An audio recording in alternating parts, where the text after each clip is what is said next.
Say you're trying to attract love, right?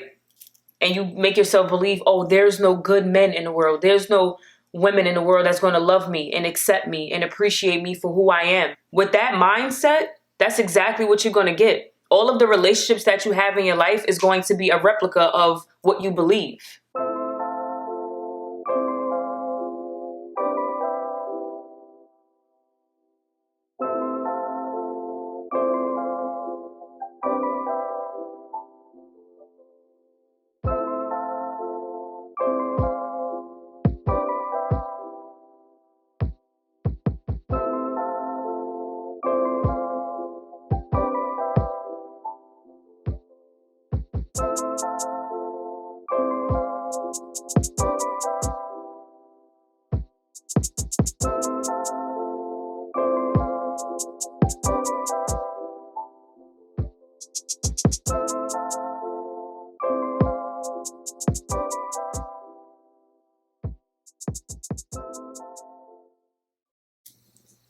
Hey everyone, welcome back to this space. My name is Saribia and I am a conscious content creator. That's like a tongue twister, and I trust that this video will find you well. So when I say reprogramming and rewiring the mind, maybe a lot of things come to mind, but particularly like everything that we have been taught, everything that we have been accustomed to, belief systems, has been put onto us from other people, whether it be your peers, your parents. I know these things weren't done intentionally by these people. Some things, yeah. Other things, no, because they didn't know it any better because of their peers and their parents and so forth for generations, right? I just feel like a lot of the things that we like, a lot of the things that we enjoy, a lot of the things that we say about ourselves, a lot of the things that we believe about ourselves are not true. And it's not even us. It's not even us. It's just something that we made ourselves believe. I think it's so crazy that you don't even have to tell your mind to think negative or to act out of fear. In that second, it automatically does it. Like you automatically think fear. You automatically doubt yourself. Oh, this is not going to work out. She's not going to be loyal to me. He's going to hurt me. Like we automatically put these things in our mind. Why? We have grown up so used to certain ways of thinking, certain ways of being. And it's just like you make that your own reality, whether it's intentional or unintentional.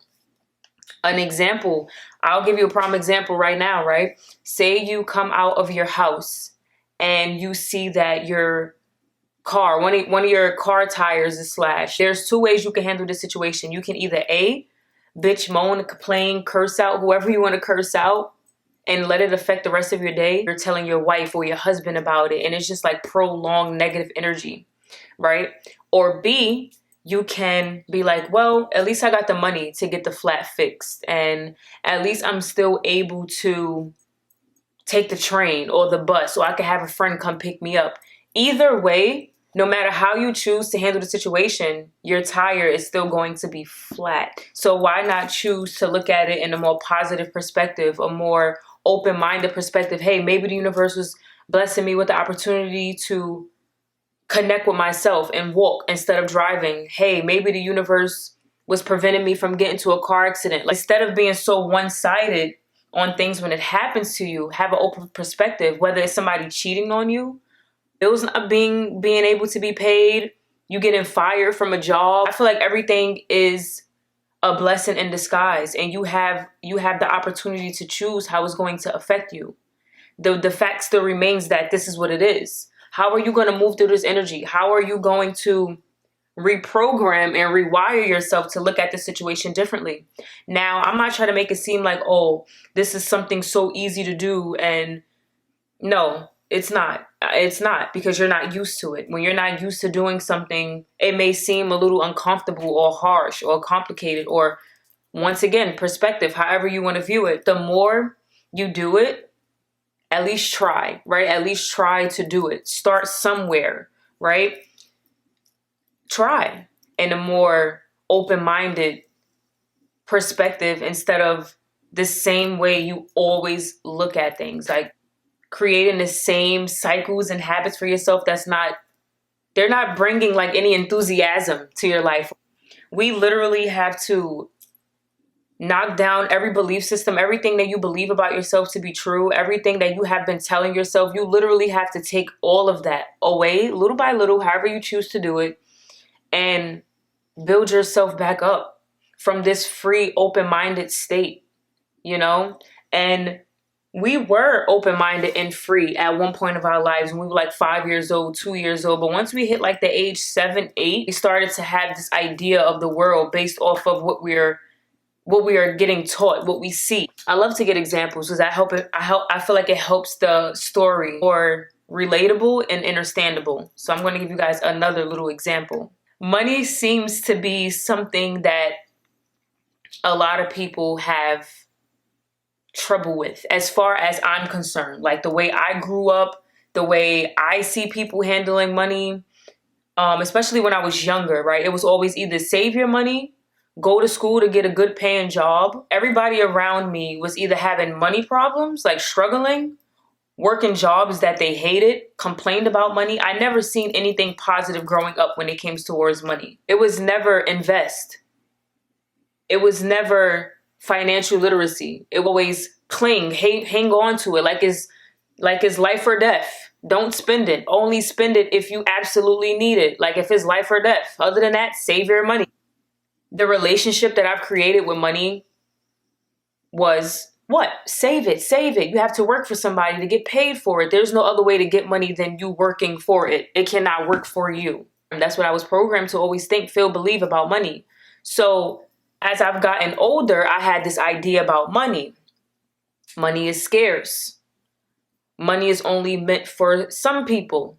I'm never going to be a millionaire. I would never be content when it comes to money. I will always have money issues, right? These are the subconscious thoughts that's going through my head. I'm not consciously thinking these thoughts.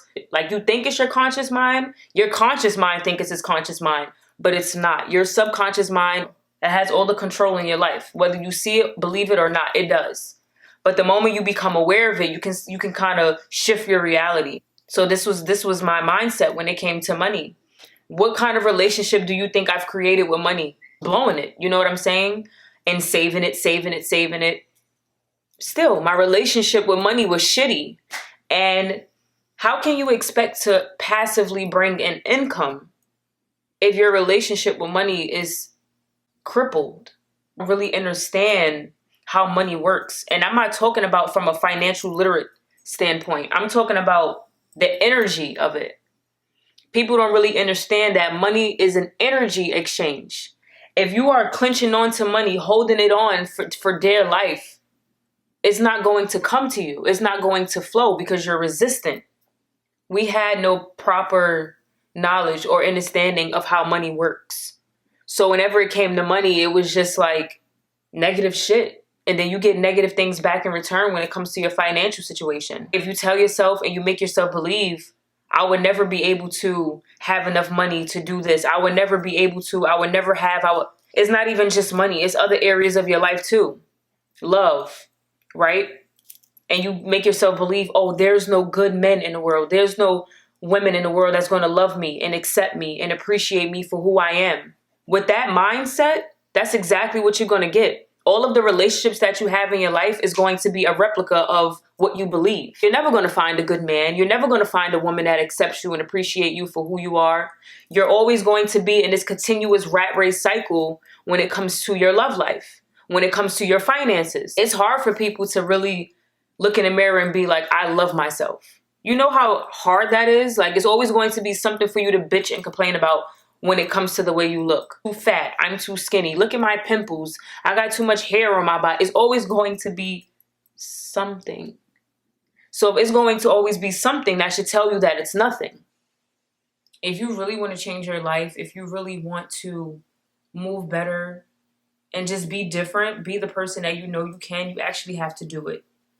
I think people have this one-sided view of manifestation, and it's like, oh, you have to act as if. You have to write it down. You have to visualize it. I feel like that's only one half of it. The other half of reprogramming and rewiring self is to actually do these things, to actually try to implement strategic and creative ways on how you can rewire your mind and reprogram yourself. Everyone is different, yes, but everyone is still trying to achieve the same things. Happiness is a choice, okay? Not a given.